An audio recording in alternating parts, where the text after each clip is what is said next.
The NJIT Resilient Design Studio was an innovative research and design project that explored potential strategies for improving the economic and environmental resilience of Greenwich, New Jersey, a small town on the Delaware Bay.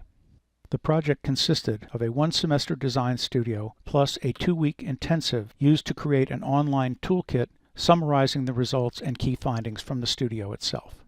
The studio took place in spring 2018 with students from NJIT's College of Architecture and Design in conjunction with staff from NJIT's Center for Resilient Design. The studio itself took place in 3 phases. During Phase 1, students conducted research on the environmental and historical context of Greenwich. In Phase 2, they developed infrastructure strategies at the community scale in order to enhance community resilience. And finally, in Phase 3, they created architectural designs based on these infrastructure strategies. Immediately following the studio, a 2-week intensive was held at the NJIT Center for Resilient Design, with support from the New Jersey Sea Grant Consortium. 4 students synthesized key lessons from 8 of the studio projects and then formed them into an online toolkit.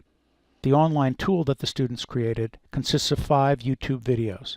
The first introduces the overall goals and aspirations of the studio itself.